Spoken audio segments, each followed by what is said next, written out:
안녕하세요. 저는 두 딸을 둔 40대 후반의 여자입니다.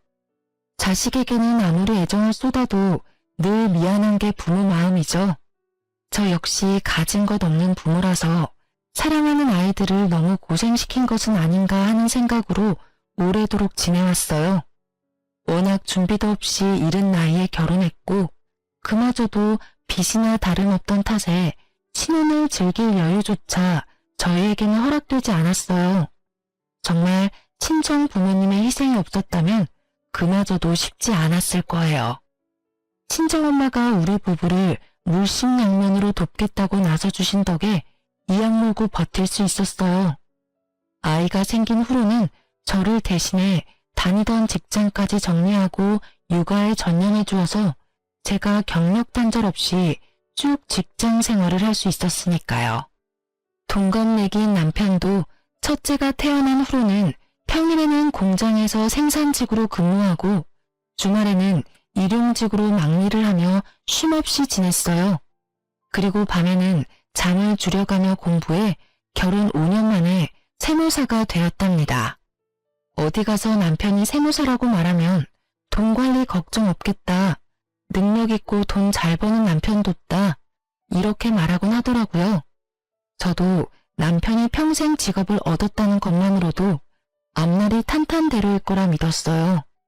주변 분들이 많이 축하해 주셨지만 유독 시아버지께서 이 소식에 뛸 듯이 기뻐하셨어요. 아버지, 엄마, 나 이제 공장일도 막일도 안 해도 돼요. 이제 번듯한 직업이 생겼다고요? 이제 고생 끝이에요, 끝. 장하다 아들아. 너희가 결혼하겠다고 했을 때만 해도 걱정이 앞섰는데 이 애비는 이제 걱정 하나도 없다. 세아가 너도 마음고생 많았다. 이제 행복할 일만 남았구나. 아버님께서 응원해주신 덕이죠. 남편 몰래 저희를 얼마나 챙겨주셨어요. 감사해요.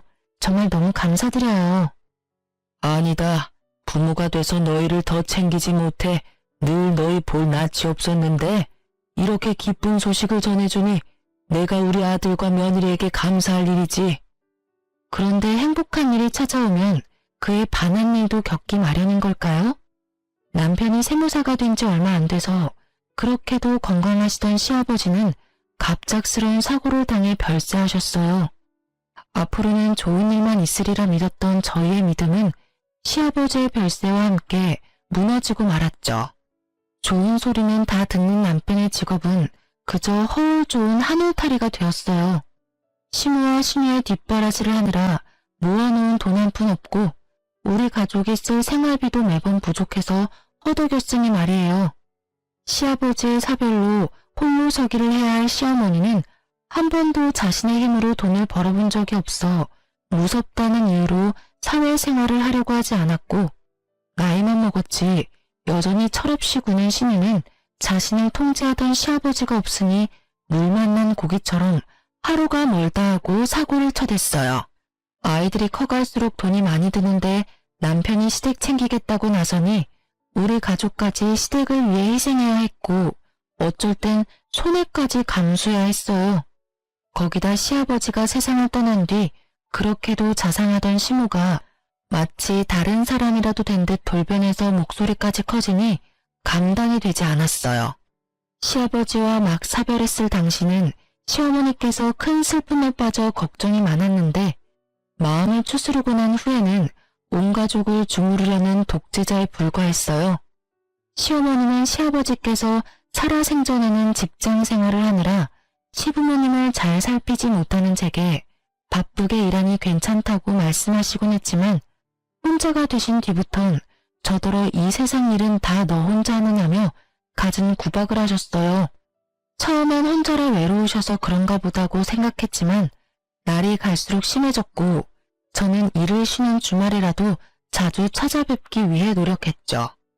하지만 막상 찾아뵈면 시댁에 집안일을 시키고 꼭 저더러 장을 봐오라고 시켰어요. 그런데 황당한 것은 장본값이 20만 원을 넘지 않는 날에는 뭘 해먹으라고 이 장을 보다 말았냐며 잔소리까지 들어야 했어요. 어느새 시어머니에게 우리 부부는 돈 나오는 기계가 되어버린 거예요. 이 문제로 우리 부부는 날이 갈수록 부부싸움의 횟수가 늘었고 그때마다 남편은 자신이 더 노력하겠다는 말뿐이었어요. 그럴수록 저는 화가 쌓여갔고 결국 참지 못하는 상황에까지 이르고 말았어요. 저희 부부를 대신해 아이들을 챙겨주는 친정 부모님께 경제적 여유가 조금 생긴 후에야 작지만 매달 용돈을 챙겨드릴 수 있었어요. 하지만 남편이 시댁을 챙기기 시작하면서 그나마 챙겨드렸던 용돈까지 줄였는데 나중에는 저더러 몇 달만 친정 부모님께 드리는 용돈을 끊자는 겁니다. 이게 말이나 되는 소리인가요? 시댁에 생활비 되느라 친정 부모님께 나가는 몇십만 원을 아까워한다뇨. 저는 결국 남편을 대신해 이 문제를 해결하기 위해 시댁에 찾아갔어요. 어머님, 연락도 없이 찾아와 이런 말씀까지 드리게 돼서 죄송하지만 남편이 챙겨드리는 생활비 대신 매달 용돈으로 드릴까 해요. 어머님께 드리는 생활비가 적은 금액은 아니라 기간이 길어지니 저희에게 부담이 돼서요. 제 말이 어머님께 서운함으로 남지는 않았으면 좋겠어요. 예, 너희가 생활비를 줬으면 얼마나 준다고 그러니? 네 시아비가 벌어다 준 돈의 절반밖에 안 되는 액수야. 나도 원래 씀씀이 줄이고 버티면서 사는 건 모르니? 누가 들으면 돈 1,000만 원은 주는 줄 알겠구나. 저희 네 식구 한 달 생활비만큼 어머님께 드린다는 거 아시잖아요. 맞벌이로 지내는데 외벌이와 다를 게 없을 정도라고요. 아가씨가 사업한다고 벌려놓은 것도 남편이 메꾸느라 진이 빠진다는 건 모르세요? 자식이면 나이 든 부모 돌봐주는 건 당연한 이치 아니니? 내가 네 시아비 보내고 얼마나 힘들었는지 몰라? 너 지금 너희 사리사욕 채울 돈이 나한테 오니 아깝다 이거니? 응? 얘 웃기는 애네. 너 고작 남들 비위 맞추는 상담일이나 하면서 바쁜 척은 다 하더니 그것도 네 시부모 챙기기 싫어서 쇼했던 거지? 그럴 리가요. 저희가 사리사욕 채울 게 뭐 있겠어요. 어머님 말씀처럼 부모를 모시는 건 자식의 도리죠. 하지만 그것도 경제적 여유에 맞게 하는 것 아닌가요? 몇 달 전부터는 남편이 저희 생활비는 제때 주지도 못하고 있어요. 어머님과 아가씨 챙기기 위해 제 자식들에게 부족함을 느끼게 할 수는 없는 거잖아요. 네 자식들 키우느라 내 자식이 도리를 하는 걸 지금 방해하겠다 이 말이야? 참나, 너 지금 돈 번다고 시어머니 앞에서 유세했더니? 어떻게 손주들 운운하며 없는 척을 해? 되바라진 것. 어차피 너랑 결혼 안 하고 있었으면 아들 버는 돈은 다 우리 위에 쓸 돈이었어. 네가 뭐라고 아들이 나 챙기는 걸 참견해? 어머님 말씀대로 저와 결혼 안 했으면 그랬을지도 모르죠. 그런데 지금은 가정이 있는 가장이잖아요. 이걸 따지는 게 무슨 의미가 있나요? 어머님도 이제 자식 그늘에서 그만 나오세요. 당연하다는 듯 저희에게 도움만 받고 계시지 마시고요. 앞으로는 이전에 챙겨드린 생활비 대신 용돈으로 챙겨드릴 테니까 생활비는 이제 어머님과 신우가 해결하면 좋겠어요. 너 내가 웃음니? 어떤 며느리가 시어머니한테 밖에 나가 일을 해라 마라 간섭을 해. 그렇게 너희 생활이 쪼들리면 네가 주말에도 사돈한테 애들 맡기고 나가 일하면 되는 거 아니니? 좋아. 네가 주말에도 일하면서 지내는데도 생활이 힘들면 그땐 생활비로 200만 원씩만 보태라. 더는 양보 없다. 그런 줄 알아. 어머님께서 저희 아이들을 돌봐주시는 것도 아닌데 그럴 수는 없죠. 매달 저희 친정 부모님께 드리는 용돈만큼 1원도 차이 없이 드릴게요. 저희도 지금보다 열심히 해서 나중에 부족함 없이 챙겨드릴 수 있도록 할게요. 예, 내가 왜 사돈댁과 같은 액수의 돈을 받아야 하니? 내 아들이 너보다 돈을 더 잘 버는데. 그리고 애들 사교육비로 나가는 돈만 100만 원은 된다고 들었다. 애들이 뭘 안다고 그 큰 돈을 써? 이참에 애들 학원을 끊어라. 그리고 그 돈을 네가 주려는 용돈에 얹어서 주렴. 그럼 이렇게 말싸움 안 해도 되고 얼마나 좋니? 머리 조금 굴리면 될 일을 왜 무식하게 구는지 원. 아무리 그래도 친할머니라는 사람이 애들에게 나가는 돈까지 탐내다니 이건 이해의 범위를 넘어섰다는 생각밖엔 들지 않더라고요. 저는 시어머니의 말에 너무 기가 차고 분노가 치밀어 올라 부양가족인 신우더러 정신 차리고 직장을 알아보게 하면 되지 않느냐고 버럭 소리를 쳤어요. 시어머니도 눈이 뒤집혀서는 신우 앞길을 막으려고 한다며 맏며느리가 시어미한테 주는 돈을 아까워하는 게 맞냐고 노발대발하며 제 머리채까지 잡았어요. 쇼핑을 다녀왔는지 백화점 쇼핑백을 양손 가득 들고 귀가한 신우가 저와 시어머니를 말려 간신히 육탄전에 멈췄네요. 하지만 떡하니 찍힌 값비싼 명품 쇼핑백을 보니 개처럼 쓰는 집안 뒷바라지나 하려고 정승처럼 벌었나 하는 생각에 억울함이 밀려왔어요. 제 고생이 다 남의 식구를 위해 한 것만 같았거든요. 그날 밤 제가 시댁에 다녀왔다는 사실을 알게 된 남편은 어떻게 자기 가족들에게 무례하게 굴 수 있냐며 장남이 집안을 책임져야 하는 거 아니겠냐고 끝까지 저를 설득하려 들었어요. 내가 더 열심히 하겠다고 얘기했잖아. 부부 사이에 그런 믿음도 없이 냅다 우리 집에 찾아가서 그렇게 말하면 누가 좋겠어? 내가 장모님께 드리는 용돈을 평생 끈차는 것도 아니고 몇 달인데 그게 우리 엄마를 찾아가서 따질 정도로 큰일도 아니잖아. 뭐? 큰일이 아니야? 당신은 당신 낳아준 부모만 중요해?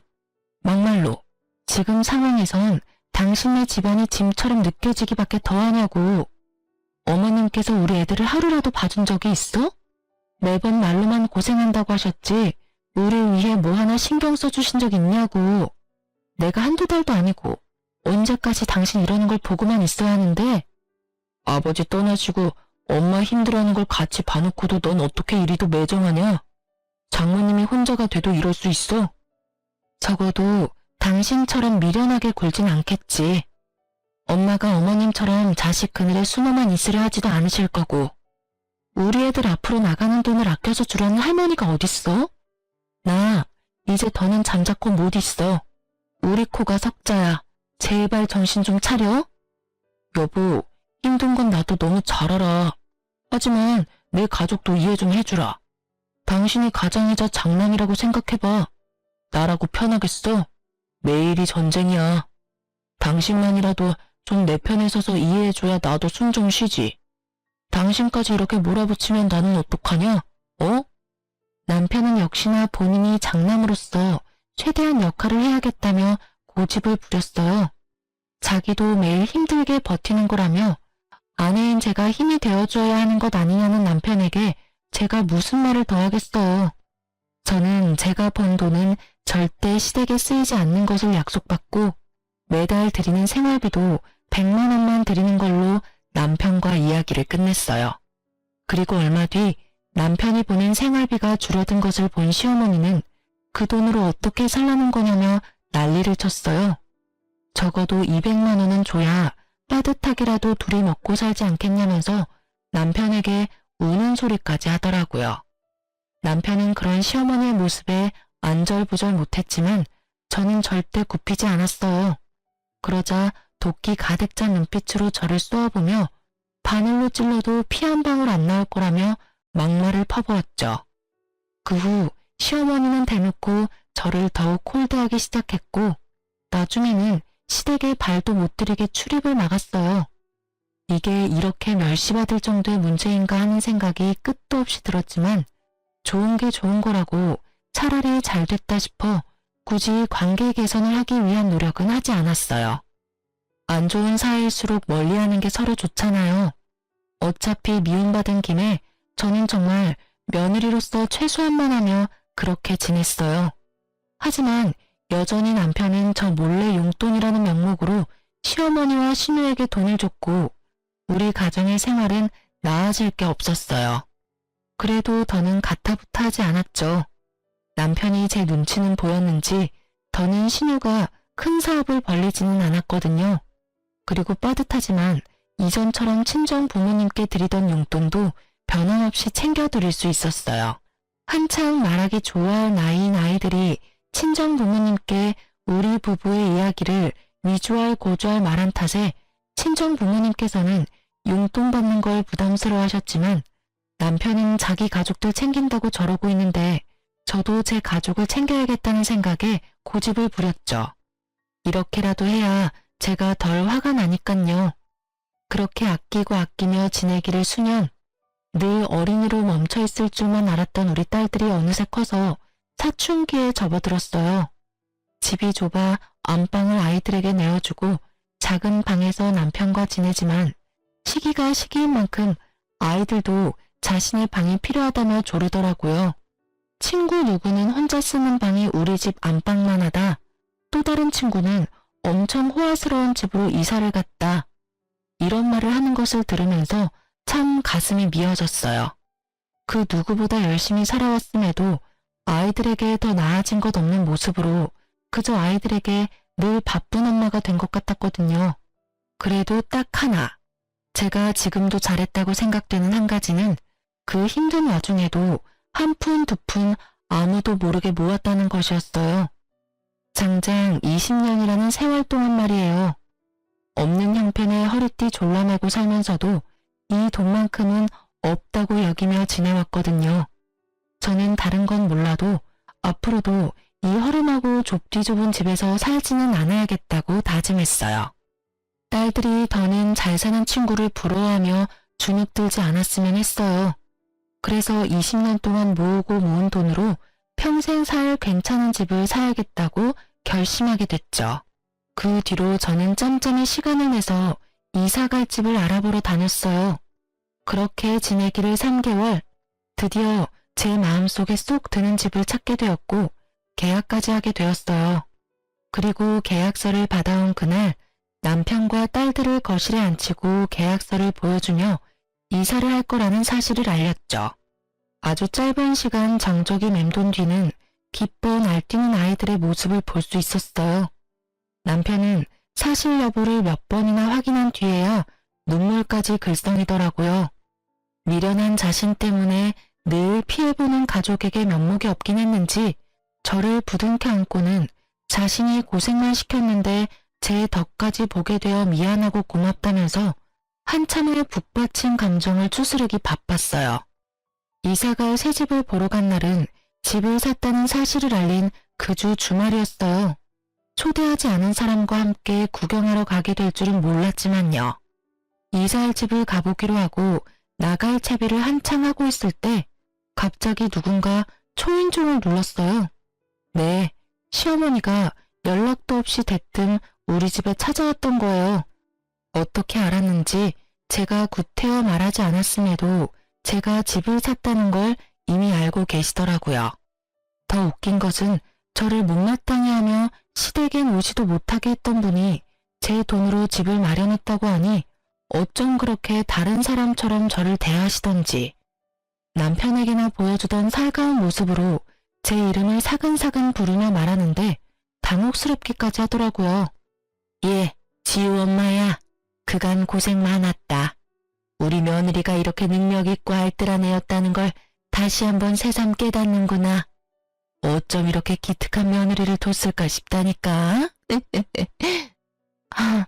어머님, 무슨 그런 말씀을 하세요. 이전엔 저를 그렇게나 미워하셨잖아요. 어머, 내가 언제 널 미워했어?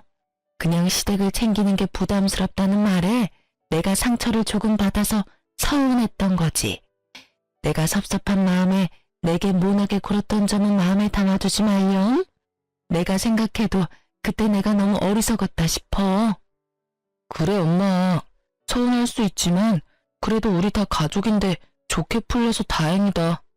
엄마가 그렇게 먼저 말씀해 주시니까 지우 엄마도 마음이 좀 풀릴 거야. 우리 가족 화목한 분위기 너무 좋다. 이사 가려니까 가족 사이도 더 돈독해지려나 봐. 먼저 그렇게 말씀해 주시니 제가 몸둘 바를 모르겠네요. 그래도 용기 내서 좋은 말씀도 해주시고. 앞으로는 모나게 굴지 않으마. 내가 더 성숙하게 대했어야 했는데 그러지 못했어. 앞으로는 딸처럼 여기며 지내마. 너도 안 좋은 감정이 남아있다면 풀었으면 좋겠구나. 다 늙어서 나 챙길 건 우리 며느리랑 장남밖에 더 있겠니? 너희 부부가 노후를 보낼 소중한 공간이니 내가 꼭 한번 가보고 싶어서 이렇게 왔는데 불편해하지 않았으면 하구나. 그럼 어서 더 늦기 전에 출발하는 게 어떻겠니? 마음 같아서는 이 가식덩어리인 시어머니를 당장이라도 함께 갈 수 없으니 그만 돌아가시라고 말하고 싶었지만 이렇게까지 굽히는 모습에 꾹 참았어요. 저도 괜히 아이들 앞에서 시어머니에게 못되게 굴 수도 없었고요.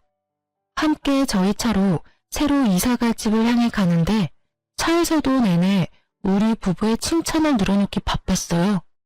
남편과 제가 궁합이 잘 맞아서 이렇게까지 성공할 수 있었다느니 제가 능력이 없다 했지만 실은 남편보다 훨씬 대단하다느니 그렇게 무시할 때는 언제고 이제 와서 왜 저러나 싶으면서도 나쁘게 말하지 않는 게 다행인 건가 싶기도 하더라고요.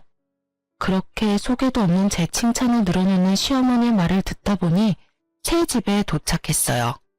시어머니는 애들보다도 더 떨린다고 요란법석을 떨었어요. 하지만 좋은 게 좋은 거라고 결혼 20년 만에 처음으로 저희 부부가 이사하는 거니 시어머니도 기대가 되나 보다 하고 넘겼어요. 집 내부를 살피는데 시어머니 눈이 반짝반짝 빛을 내며 구경하다가 갑자기 꼬치꼬치 캐묻기 시작하는 거예요. 그런데 사람이 참 이상하죠.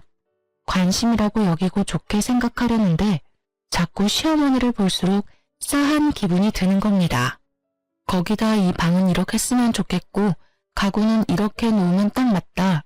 저 방은 드레스룸으로 딱이다며 방마다 쓰임을 정하듯 말하면서 발코니까지 샅샅이 보더라고요. 오죽하면 둘째 딸이 시어머니에게 누가 보면 할머니가 이사 오는 줄 알겠다. 할머니도 우리가 이사하는 게 그렇게 좋아? 라고 물어볼 정도였죠. 그 말을 들은 시어머니는 들뜨는 걸 어쩌겠냐며 호탕하게 웃으셨어요. 실로 새 집을 보고 돌아온 이후 큰 사건 없이 평안한 일상을 보냈어요. 시어머니가 저를 대하는 태도까지 시아버지가 살아계실 때처럼 살가워지더라고요.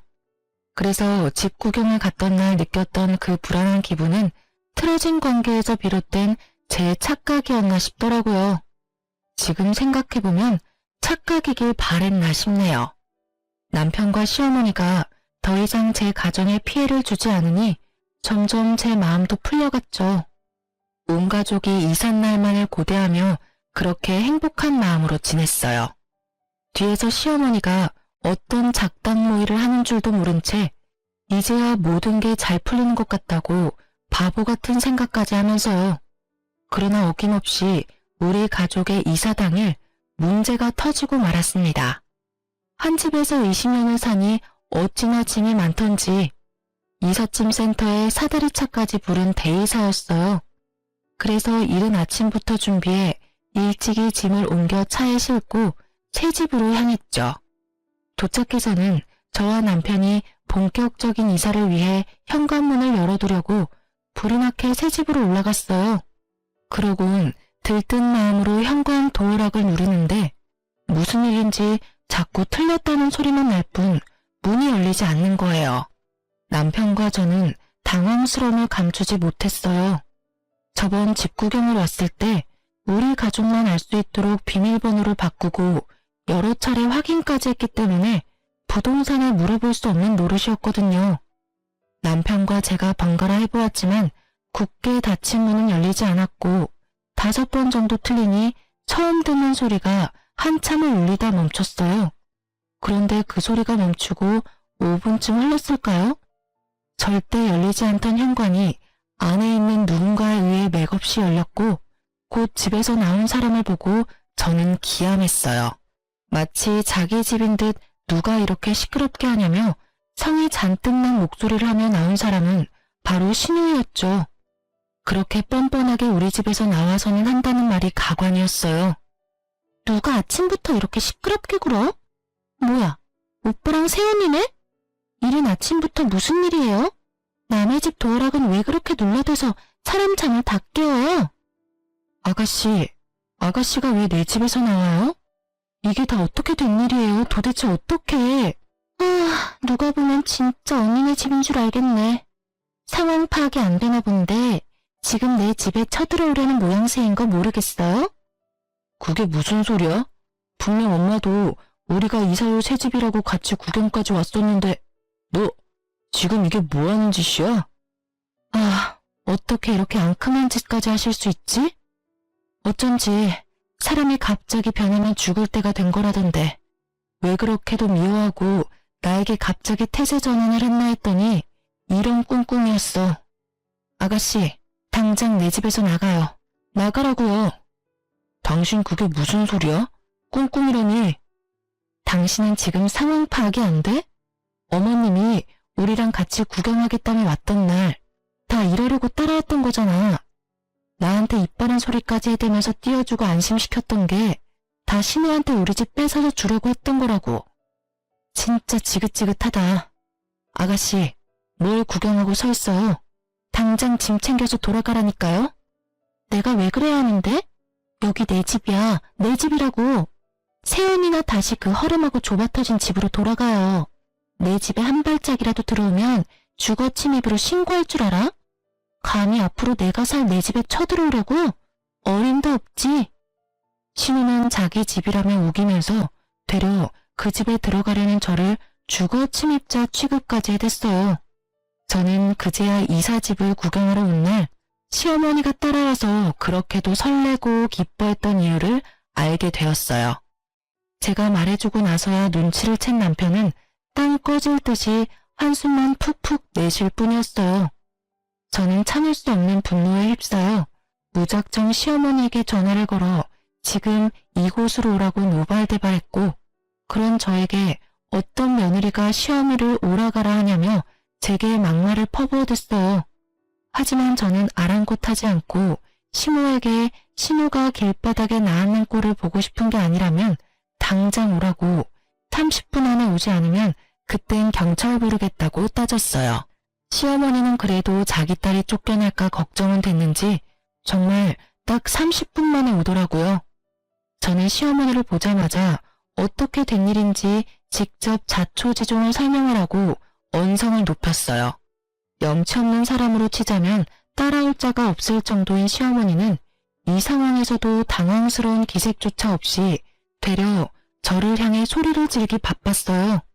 이 멍청한 거사, 딱 보면 모르니? 불쌍한 내 딸, 결혼 전에 좋은 집에서 좀 살아보라고 한 게 뭐가 그리 불만이라고 날 여기까지 불러내? 어머님, 아무리 그래도 제 남편도 어머님 아들이고요. 저와 아이들도 어머님의 가족이에요. 그런데 도대체 왜 저희에게 이렇게까지 하시는 건데요? 제가 20년을 꼬박 모아서 태어나 처음으로 산 집이에요. 그런데 이런 식으로까지 회방 놓고 싶으세요? 제발 좀 이제 각자 도생하자고요. 이것이 뭐 잘났다고 큰 소리야? 그래, 내가 너희 좋은 새 집에서 사는 게 배 아파 못 참겠어서 40이 넘어서도 부모 밑에 있는 가여운 내 딸 좋은 집에서 살라고 너희보다 먼저 들어가서 진을 치고 있으라고 시켰다. 그게 왜? 이 집안 가장인 내 아들 덕존 동생이 보면 어떠니? 어머님께서 어머님 아들 앞길까지 맡고 계시는 걸 왜 모르시냐고요. 아니면 정말 남편이 저랑 이혼이라도 하고 우리 애들이 멀쩡한 부모랑 찢어졌으면 싶으신 거예요. 그리고 이 집은 제 명의 제 집이에요. 아가씨가 이렇게 먼저 들어와서 진을 치고 있는 건 무단 침입이라고요. 그래서 지금 네 신우를 신고라도 하겠다 그 말이냐? 응? 이 얼빠진 것. 내가 바라는 건 별거 없어. 내 딸이 나랑 분가하면 네가 그렇게 목에 핏대 세워가며 말렸던 생활비를 더 요구할 명분이 생기는 거 아니겠니? 그러게 그냥 좋게 생활비 주지 그랬어. 아니면 지금이라도 더 올려주던가. 그럼 내가 우리 딸 구슬려서 짐 빼마. 지금 고작 생활비 더 받으려고 이런 비상식적인 일까지 벌이셨단 말씀이세요? 신우에게 이러라고 지시한 것도 전부 어머님이시고요? 뭐야? 비상식적? 눈이 뒤집혀 배는 게 없니? 말하는 꼬락서니가 천박해도 너무 천박해. 내 몫을 챙기기 위해서 못할 건 또 뭐니? 모든 수단을 가리지 않았을 뿐이다. 그리고 되바라진 너도 본때를 좀 보여줘야 기어오르지 않을 거 아니냐? 이게 다 너 하나 때문에 벌어진 일이야. 시어머니는 이 모든 일을 생활비를 더 받기 위해 저질렀던 거였어요. 다 저 때문에 벌인 일이라고 잡아떼는데 정말 기가 차서 입이 다물어지지 않더군요. 신우가 우리 집으로 들어온 게 전부 시어머니가 이 집에 눌러 앉아 있으면 다 신우 것이 된다고 꼬셨고, 멍청한 신우는 자신에게 집이 생긴다는 말에 살이 분간 못하고 신나서 자기 짐을 풀고 지내고 있었던 거죠. 그런데 더 문제는 이삿짐 센터 직원들이 더는 지체할 수 없다고 어떻게 할 거냐며 불만을 토로하기 시작한 거예요. 신우는 이때다 싶었는지 깨끗하고 넓은 이 집이 마음에 쏙 든다고 절대 나갈 수 없다며 들어누워 시위까지 벌이는 겁니다. 이런 중대한 일에 애도 아니고 말도 안 되는 때를 쓰는 게 맞는 건가요? 저는 하는 수 없이 이삿짐 센터에 양해를 구하고 다음 날로 이사를 미룬 뒤 직원들을 돌려보냈어요. 그리고 시어머니와 신우에게는 내일 짐 풀기로 했으니 오늘 중에 당장 이 집에 있는 신우의 짐을 전부 빼서 시댁에 다시 가져다 놓으라고 엄포를 놓았죠. 하지만 저를 우습게 하는 시무와 신우는 제 말에 콧방귀 끼며 안 빼면 어쩔 거냐고 비아냥대기까지 했어요. 정말 머리가 지끈거리고 심장이 터질 것처럼 화가 치솟았는데 더욱 저를 미치게 만드는 건 이 상황에서도 여전히 큰 소리 한 번 제대로 못 치고 입을 꾹 다물고 있는 남편의 모습이었어요. 내가 이런 꼴이나 보자고 이런 정신 빠진 시댁을 가족이라고 뒀나. 부당한 대우에도 부모라고 입 한 번 뻥긋하지 못하는 덜 떨어진 남편을 앞으로 뭘 믿고 살아야 하나 하는 생각들이 물밀듯 밀려왔는데 하필 그때 눈치 없이 떠든 신우의 혼잣말이 제 귓속에 꽂혔어요. 남 비위나 맞추며 굽신대는 일하면서 번 돈으로 집 마련한 게 뭐 자랑이라고 나더러 나가라 말아야?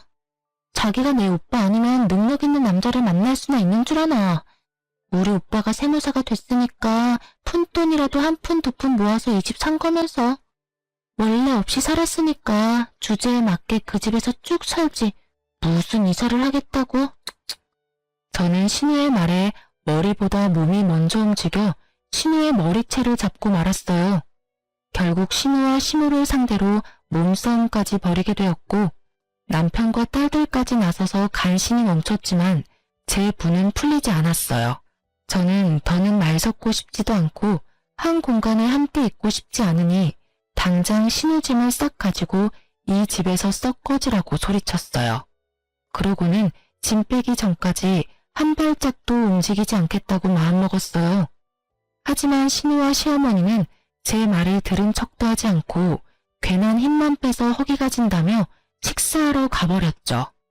제가 어쩌지 못할 거라고 생각했던 거예요. 저는 남편에게 아이들 먼저 친정에 데려다 주라고 시켜놓고 혼자 남은 틈을 타 신우의 짐을 모조리 쓰레기장에 가져다 버리고 업체를 불러 현관까지 다 뜯어 고쳤어요.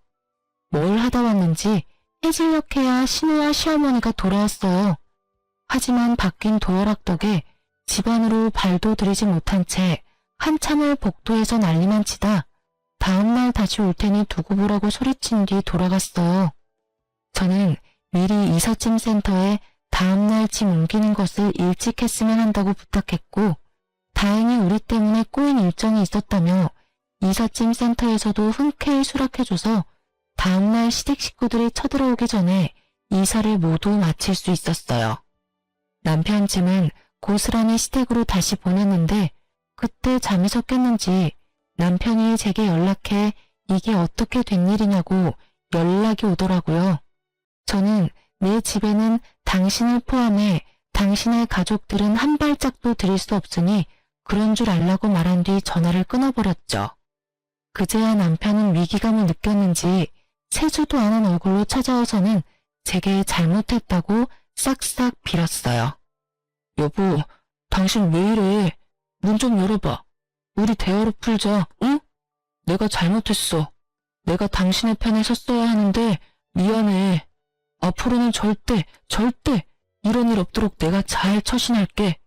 제발 얼굴 보고 이야기해. 애들 올 시간 됐으니까 돌아가. 애들한테 이런 추접스러운 모습 보이고 싶은 거 아니면. 그리고 우리 부부는 어제부로 끝이니까 그런 줄 알아. 대화는 내가 아니라 너희 가족이랑 실컷 하면서 살고. 끝이라니 그게 다 무슨 소리야. 지금 이혼이라도 하자는 말이야? 절대 안 돼. 절대.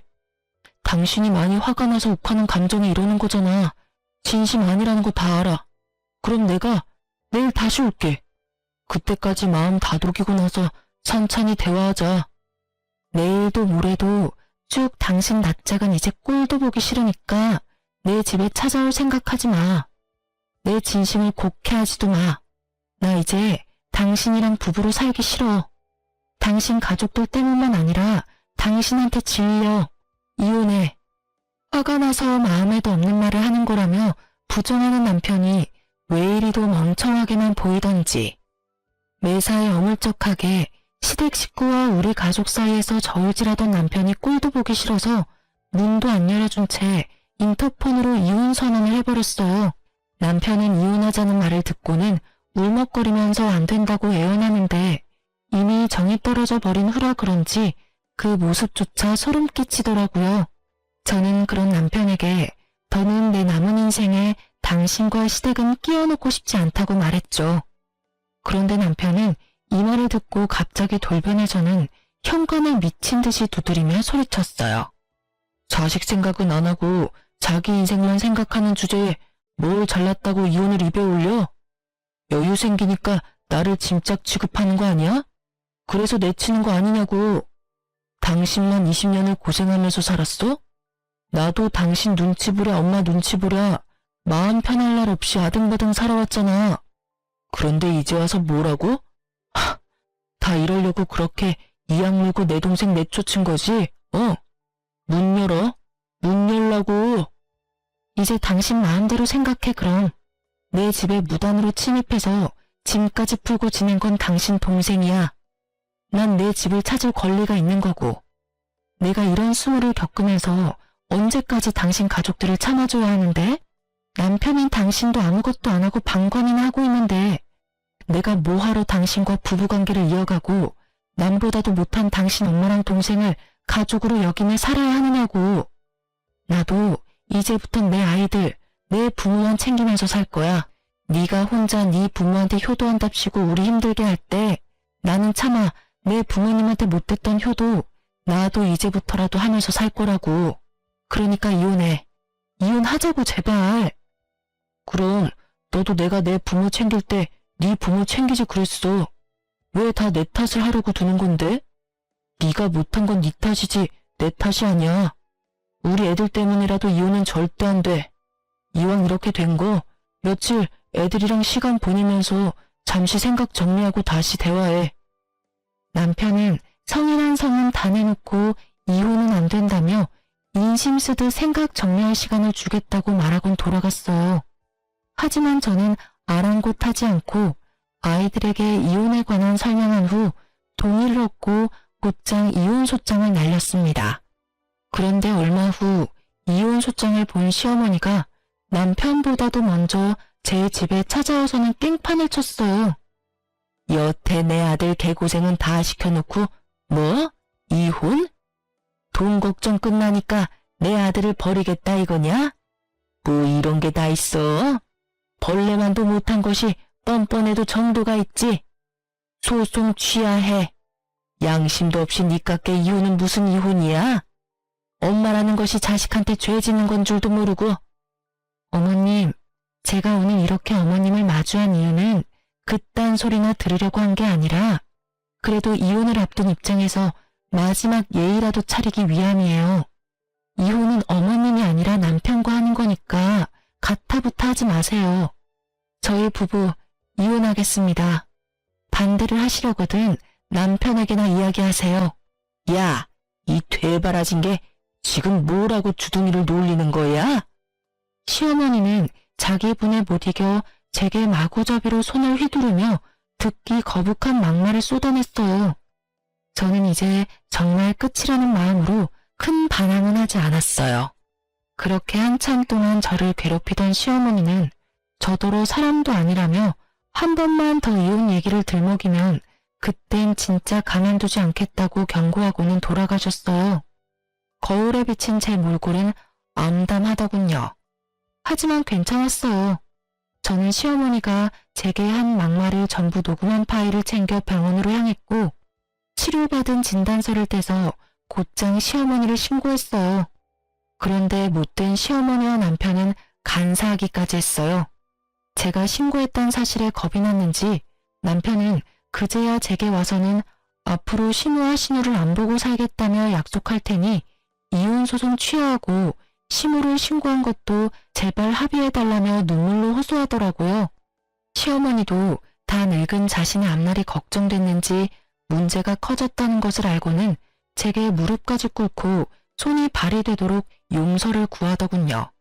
그러면서 하는 말이 제가 아들 덕을 보는 것 같아 눈에 뵈는 게 없었다나요?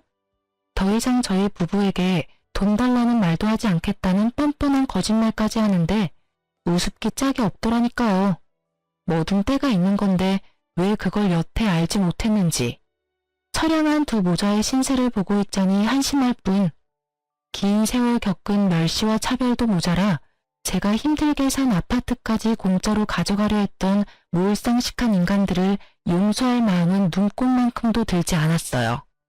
그래서 남편과의 일도 시무와의 문제도 법정에서 그 시시비비를 가려 깔끔하게 정리했답니다. 한동안 전 남편과 시무가 저를 찾아와 바짓가랑이를 붙들어대는 통에 다른 이유로 골머리가 썩긴 했지만 그래도 통쾌했어요. 그렇게 무시하던 저에게 법이 무서워 애원하는 꼴이라니 말이에요. 거기다 이혼 후 면접 교섭일이면 딸들이 전 남편을 만나고 왔는데 그럴 때면 애들이 한숨을 푹푹 내쉬게 물어보니 자기들을 만나러 나온 전 남편의 모습이 남루하기 짝이 없어서 마음이 답답하다고 하더라고요. 그런데 나중에야 전 남편이 왜 그런 꼴을 하고 나오는지 알게 되었어요. 그게 전부 딸들에게 동정을 사기 위해 쇼를 벌인 것이었죠. 아이들과 있을 때 전 남편이 신우와 통화를 하고 온 적이 있는데 애들 앞에서 좀 불쌍하게 보여야 애들이 엄마한테 다시 합치면 안 되냐며 말할 거고 애들 부탁이면 애 엄마도 들어준다며 김칫국 시원하게 마신 둘이었어요. 그 통화 내용을 들은 딸들은 그 후로 전 남편에 대한 마음이 돌아서서 전 남편을 보고 싶어 하지도 만나지도 않았어요. 연락도 하지 않을 정도로 큰 실망을 하게 된 거죠. 결국 전 남편은 괜한 꾀만 부리다 자식들과도 멀어지게 된 거예요. 지금은 제 노력으로 얻은 이 집에서 딸들과 복닥거리며 행복한 나날을 지내고 있어요.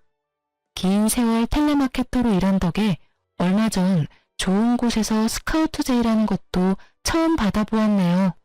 막 이혼했을 당시는 벌이가 넉넉지는 않아 여전히 아끼며 지냈는데 이 기회를 잡아 꽤 높은 직위로 진급까지 한 거 있죠.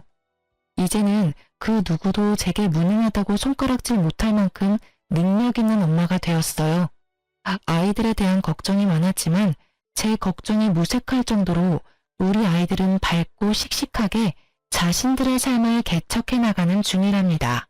이전과는 달리 가장의 위치에서 딸들을 믿어주고 또 온전히 응원할 수 있는 이 생활이 참 꿈만 같네요. 앞으로도 아빠의 빈자리가 느껴지지 않도록 저는 제 위치에서 아이들과 저 자신을 위해 열심히 그리고 행복하게 지내고 싶어요. 지금부터 시작되는 인생 2회차는 더없이 보람차고 멋들어지게 살아보려 하니 많은 응원 부탁드립니다.